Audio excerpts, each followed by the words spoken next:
Welcome my dear friends, आप सभी का स्वागत है हमारे चैनल बाय स्टोरीवर्स के एक न्यू वीडियो पर। और इस समय आप सुन रहे हैं द डिमोनिक स्वॉर्ड यानी नकुल की कहानी। तो मैं डिस्क्रिप्शन देना चाहता हूँ, हमारे वीडियो में 18+ मोमेंट्स जैसे लड़ाई झगड़ा मारकाट खून खराबा और रोमांटिक सीन्स भी है, तो प्लीज अपने मम्मी पापा की परमिशन लेकर ही देखना। अगर आपको धमाकेदार एक्शन पैक स्टोरी सुननी बहुत ही अच्छी लगती है तो आप हमारे दोनों ऑडियो चैनल्स को सर्च कर सकते हैं और सब्सक्राइब कर रख सकते हैं। अगर हमारी स्टोरी टेलिंग अच्छी लगे तो लाइक शेयर जरूर करना। बाकी नीचे आपको कहीं ना कहीं कमेंट का बटन तो दिख ही जाएगा, तो उसके ऊपर भी कुछ कमेंट तो कर ही देना अगर आपको स्टोरी अच्छी लगे। तो चलो स्टोरी करते हैं स्टार्ट। जहां नकुल अभी लगातार एवनरेस्ट शहर की ओर बढ़ता जा रहा था, वहीं दूसरी ओर जंगल के एक मैदान वाले एरिया में काले धुएं से बना एक विशाल बादल 20 मीटर के बड़े एरिया के अंदर डेथ जोन बना चुका था। अचानक वहां पर देखते देखते बहुत ही तेज हवा चलने लगती है, जिसके जोरदार झोंके देखते देखते उस काले बादल को कहीं पर उड़ा कर ही ले जाते हैं। और इस काले बादल के उड़ने के साथ ही जमीन पर एक लड़का दिखाई देने लगा था, जो कि मिडिल एज मैन लग रहा था। और एक तरीके से इस टाइम वो पूरी तरीके से नंगा पड़ा था। और इस टाइम वो आदमी लगातार एवनरेस्ट शहर की ओर देखते जा रहा था। उसके पूरे शरीर पर बस एक चोट थी, जो कि उसके कंधे पर एक छोटा सा कट था, लेकिन फिर वो भी देखते देखते बहुत ही तेज से बढ़ने लगता है। अभी जब वो आदमी लगातार कहीं खोया हुआ था, तभी दो आदमी वहां पर आते हैं। ये वही दोनों काले हुड वाले आदमी थे जो कि इस तीसरे आदमी के साथी थे। ये लोग यहाँ पर आने के साथ ही इस जगह का मुआयना करने लगे थे, और एक तरीके से उन्होंने जब इस जगह को देखा था तो वो भी हैरान हो गए थे। यहाँ पर आसपास कहीं भी जीवन का नामो निशान तक नहीं था। नकुल के उस काले धुएं ने जिस भी चीज को छुआ था उसने उसको राख बना दिया था। यहाँ तक कि उसका इफेक्ट जमीन पर भी देखा जा सकता था, क्योंकि वो भी पूरी तरीके से बंजर दिखाई दे रही थी। अभी वो दोनों आसपास की चीजों को देख ही रहे थे कि तभी उन दोनों को वहां पर बैठा एक नंगा आदमी दिखाई देने लगता है। और उस एक आदमी को देखकर वो दोनों ही तेजी से उसके पास जाने लगते हैं। लेकिन तभी उन दोनों काले हुड वाले आदमियों से एक आदमी बोलने लगता है, लॉर्ड एबल कहीं। और इससे पहले कि वो और कुछ भी बोल पाता या फिर अपना सेंटेंस कंप्लीट भी कर पाता, अचानक से उसके गाल के पास से एक विंड स्लैश तेज से गुजरता है और इसके साथ उसके चेहरे पर एक कट पड़ जाता है। लेकिन फिर वो नंगा आदमी, जिसका नाम शायद एबेल था, देखते देखते पीछे मुड़ता है और उस दूसरे डाकू को डांट लगाते हुए बोलने लगता है, मैंने कहा था तुम लोगों को पहले ही, इस मिशन में हमें अपने असली नाम नहीं यूज करने। मैं नंबर 3 हूँ और तुम जानो बस मैं नंबर 3 हूँ। उन दोनों डाकुओं ने भी एबेल की उस बात पर अपनी गलती मानी और फिर माफी मांगते हुए अपना सर झुका लिया, जबकि एबेल वो सब देखकर झुंझलाहट में अपना हाथ हिलाने लगता है। हाँ ठीक है, अब वापस सही हो जाओ। लेकिन फिर से वही आदमी जिसने पहले भी एबेल से प्रश्न पूछा था, वो फिर से पूछने लगता है, नंबर 3, क्या आपने उस लड़के को पकड़ लिया? एबेल अपने सामने की ओर नीचे झुके आदमी को देखने लगता है और फिर नाम में अपना सर हिला देता है। लेकिन उसकी ना देखकर वो दोनों ही डाकू हैरान रह गए थे। हैं? आप मजाक कर रहे हैं क्या हमसे?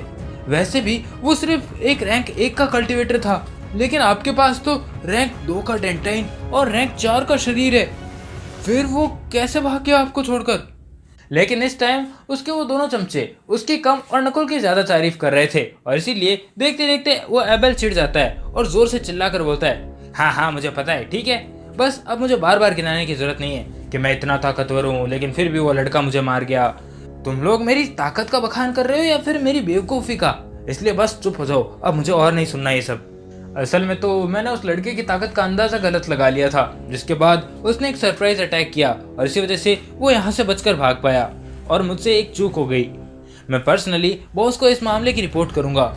लेकिन हाँ, एक बात जरूर से याद रखना, यंग मास्टर को ये सब सूचना दे देना कि उनके उस मुकाबले में एक ऐसा लड़का भी आने वाला है जो कि साउंड के हमलों का इस्तेमाल करता है, यानी उसके पास साउंड वेव्स है हमला करने के लिए, और वो भी बहुत ही तीखी है। एक तरीके से उन्होंने मुझे भी चक्कर में डाल दिया था और इसीलिए उन वेव से बचना बहुत ही जरूरी है।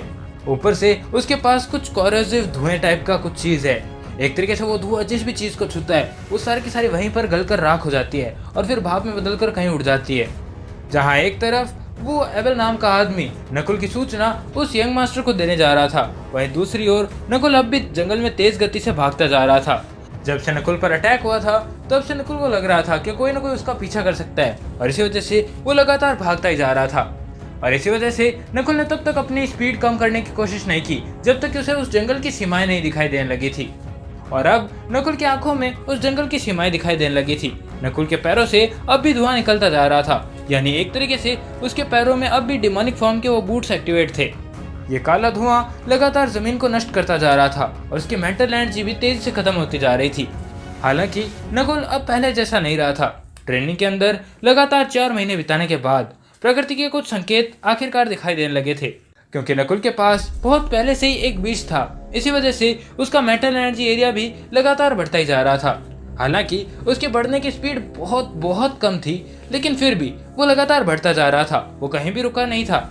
और अब तो उसके दूसरे कैशियर रून भी धीरे धीरे उसके साथ जुड़ने लगा था और इसी के साथ उसकी ट्रेनिंग की स्पीड सामान्य कल्टीवेटर्स की स्पीड से बहुत ज्यादा हो गई थी।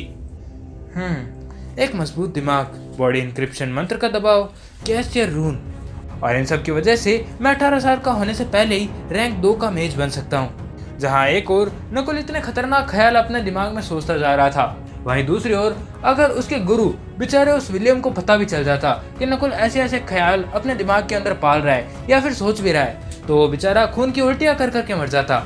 और इस टाइम उसकी झुंझलाहट की तो कोई सीमा ही नहीं रहती। कल्टीवेटर्स का लेवल बढ़ने के साथ साथ उनकी उन रैंकों को तोड़ने के अंदर लगने वाला टाइम भी तेजी से बढ़ता जाता है। एक प्रतिभाशाली व्यक्ति के लिए औसत टाइम रैंक 1 के मेज के लिए 6 साल और रैंक 2 के लिए 8 साल का था। हालांकि नकुल ने पहली रैंक तक पहुंचने के लिए सिर्फ 2.5 साल बिताए थे और लगभग 2 साल सिर्फ हवेली में कैद रहकर बिताए थे, जहां उसका वो बीस्ट आसिया नाम का वो सांप लगातार उसके उस मेंटल एनर्जी एरिया पर दबाव डालता जा रहा था। और इसी वजह से नकुल की मेज की ट्रेनिंग कुछ हद तक तो हुई थी।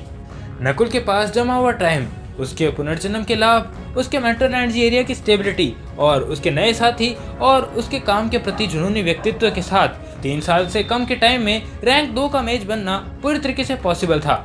चाहे किसी आम आदमी के लिए ये सब पॉसिबल हो या इम्पॉसिबल, और चाहे कोई स्पेशल आदमी भी क्यों ना हो, लेकिन नकुल के लिए ये सब बिल्कुल पॉसिबल था। क्योंकि याद रखने वाली बात तो ये थी कि नकुल ने सिर्फ 13 साल का होते हुए रैंक 1 का मेज यानी मजिशियन का पद हासिल कर लिया था।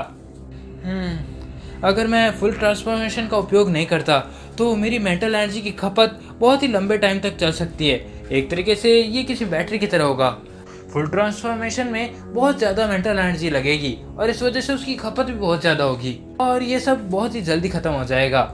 वहीं दूसरी ओर हाफ या फिर किसी एक पर्टिकुलर रंग के ऊपर ट्रांसफॉर्मेशन करने से मेरी बस उतने एरिया की वो एनर्जी खत्म होती रहेगी। यानी एक तरीके से मेरे पास एनर्जी का सागर होगा और इससे मैं बस एक छोटे से हिस्से को चलाने की कोशिश करूंगा जो कि लंबे टाइम तक काम भी कर सकता है। हाय रे मेरी किस्मत, ये पहलवान परिवार वाले इन कमबख्तों ने मुझे इतने टाइम तक कैद करके रखा जिस वजह से मैं ट्रेनिंग भी नहीं ले पाया। अगर इतने टाइम तक मुझे ट्रेनिंग मिली होती। और इसके बाद नकुल देखते देखते फिर से उन कुलीनों को कोसना स्टार्ट कर देता है। इसके साथ साथ वो लगातार कुछ घंटों तक दौड़ता जा रहा था और आखिरकार देखते देखते वो उस जंगल से बाहर निकलने लगता है। इस टाइम उसके सामने एक बड़ा सा हरा मैदान था। इसके ठीक सेंटर में बड़े बड़े पत्थरों से बनी एक बड़ी सी दीवार दिखाई दे रही थी। एबनरेस्ट शहर, नकुल मन ही मन सोचने लगता है। परीक्षण शुरू होने में अब भी काफी टाइम था, लेकिन नकुल को लगा कि जल्दी पहुंचना सबसे बेस्ट चीज होगी और यही बात सोच सोच कर वो देखते देखते अपने कपड़े बदलने लगता है। इस टाइम उसने काले कपड़े पहन रखे थे, लेकिन इस बार उसने वो काला हुड और वो चोगा वापस अपने सर पर नहीं डाले थे। इस बार वो बिना उनके जाने वाला था और उसने इस बार जो काले कपड़े पहने थे उनका भी डिजाइन थोड़ा चेंज लग रहा था। ये कपड़े उसके शरीर से पूरी तरीके से चिपके हुए लग रहे थे। एक तरीके से ऐसा लग रहा था जैसे मानो ये उसके एक एक बॉडी पार्ट्स को बड़ी शेप के साथ सजा रहे हो। जिसके बाद वो अपने लंबे बालों को पकड़कर एक पोनीटेल बनाने लगता है और फिर उस शहर की उस दीवार की ओर चल पड़ता है। दीवारों के पास सिर्फ एक ही गेट था और देखते देखते नकुल जैसे उस गेट के पास पहुंचा तो वहां पर उस आयोजन की भव्यता देखकर नकुल हैरान था। 8 मीटर ऊंचे गेट के सामने सैकड़ों लोग कतार के अंदर खड़े थे, जिसमें काफिले और गार्डों की एक लंबी अस्त व्यस्त कतार बनी हुई थी। गेट के पास चमकीले हरे रंग के कवच पहने दर्जनों सैनिक शहर में प्रवेश करने के इच्छुक लोगों की छंटनी करते जा रहे थे। यार ये लाइन तो बहुत लंबी है, इसका मतलब मुझे एंट्री लेने में थोड़ा टाइम लग सकता है। नकुल अपने मन ही मन ये सब कहता है और फिर देखते देखते उस लाइन के एंड में जाकर खड़ा हो जाता है। इस टाइम वो धैर्यपूर्वक अपनी बारी आने का इंतजार कर रहा था, जिसके साथ ही उसने अपने आसपास की चीजों पर अधिक ध्यान रखने के लिए अपनी आंखें बंद कर ली और फिर अपने सेंसेस से अपने आसपास की चीजों के बारे में जानने लगा। और जब उसके सामने थोड़ी ज्यादा जगह हो जाती तो वो धीरे से आगे बढ़ जाता। वहाँ के अधिकांश लोग कुलीन थे और उन्हें उकसाना किसी भी टाइप की बुद्धिमानी तो बिल्कुल नहीं होती। नकुल तो अभी यही सोचकर चल रहा था और इसलिए उसने उन पर ध्यान भी नहीं दिया था। लेकिन कुछ कुलीन थे जिनका ध्यान लगातार नकुल के ऊपर ही था और इसी वजह से कभी वो आपस में फुसफुसाते तो कभी उसका मजाक उड़ाते और कभी वो उसे शू शू करके दूर जाने को बोलते। है एक और पागल लड़का। आजकल ये आम लोग अपने बच्चों को क्या क्या सिखा देते हैं, पता नहीं, ये मुंह उठाकर चले आते हैं। जवानी का जोश तो देखो इनका। है वो तो सिर्फ खाली जगहों को भरने के लिए आते हैं, ऐसा नहीं है कि उनके पास जीतने का कोई मौका भी हो। वो तो यहाँ पर अपना बस शो ऑफ करने के लिए आते हैं। उनको बस इतनी सी उम्मीद होती है कि वो किसी अमीर परिवार पर और कुलीन परिवार पर अपनी छाप छोड़ जाएंगे ताकि वो लोग अपने परिवारों में उन्हें भर्ती कर लें। ओह अच्छा, लेकिन वो तो तब होगा ना जब ये लोग इस मुकाबले के अंदर जिंदा बचेंगे, कहीं उससे पहले ही टपक गए तो। और ऐसा कहकर वो दोनों ही हंसने लगते हैं। इनमें से कई आवाजें नकुल के कानों में पड़ी थी। उसे अच्छे से पता चल रहा था कि कौन उसके बारे में क्या बात कर रहा है, लेकिन इसके बाद भी वो इन सब पर बिल्कुल भी ध्यान नहीं दे रहा था। वो अब भी लगातार अपनी आंखें बंद करके आसपास की चीजों को सेंस करता जा रहा था। उसे इस टाइम किसी स्पेशल चीज की तलाश थी और देखते देखते एको उसे वो भेज भी देता है। इस टाइम उस एको ने नकुल के दिमाग के अंदर एक इमेज भेजी थी। इनमें से सबसे शानदार दिखने वाली गाड़ियों में से एक पर मौजूद एक सैनिक अंदर लंबे बालों वाले एक लड़की के पास में जाता है और फिर उसके कान में कुछ फुसफुसाता है। इसी के साथ वो गार्ड लगातार जंगल की ओर इशारा भी करता जा रहा था और फिर वो नकुल की ओर देखने लगता है, जिसके बाद वो कुलीन अपना सर हिला देता है। अपनी बात कंप्लीट करने के बाद वो गार्ड उस ग्रुप से दूर चला गया था, लेकिन इसके बाद भी वो कुलीन लड़का लगातार उस लाइन की एंडिंग की ओर ही देखता जा रहा था। तो ये है उन डाकुओं का परिवार। नकुल कतार के आखिरी हिस्से के अंदर अकेला खड़ा था, जो कि अकेले ही आगे बढ़ता जा रहा था। नकुल को इस टाइम ये शक होता जा रहा था कि जंगल के डाकुओं ने अब तक वो रिपोर्ट उसके लीडर तक पहुंचा दी होगी, और क्योंकि नकुल का हुलिया उस वाले नकुल से बहुत ज्यादा मिलता है और उसने हुड डाल रखा था, तो इसलिए सबसे ज्यादा मैचिंग वाला नकुल ही उसे दिखाई दे रहा था। नकुल को यही लग रहा था कि इसी वजह से उस लीडर की नजर नकुल के ऊपर बार बार पड़ती जा रही है। देखकर ऐसा भी लग रहा था कि नकुल के पास ही इतनी शक्ति है कि वो उस विंड मेज से बचकर निकल पाए। शिट यार, अगर मेरे बाद कोई अकेला नहीं आया तो मैं वैसे ही फंस जाऊंगा। मेरी बहुत सी टेक्निक्स, मेरे बहुत से हुक्म के इक्के तो ऐसे ही रिवील हो जाएंगे। वैसे भी नकुल एक अकेला बंदा ही था जो वहां पर अकेले आया था, यानी किसी ग्रुप के अंदर नहीं आया था, और इसीलिए वो लगातार उस ग्रुप लीडर का ध्यान अपनी ओर खींचता जा रहा था। इस समय वेटिंग कर रहे लोगों की कतार के साथ बहुत से व्यापारी घूमते जा रहे थे। ये लोग एंट्रेंस एग्जाम से पहले कुछ हद तक अपना व्यवसाय करने की कोशिश कर रहे थे।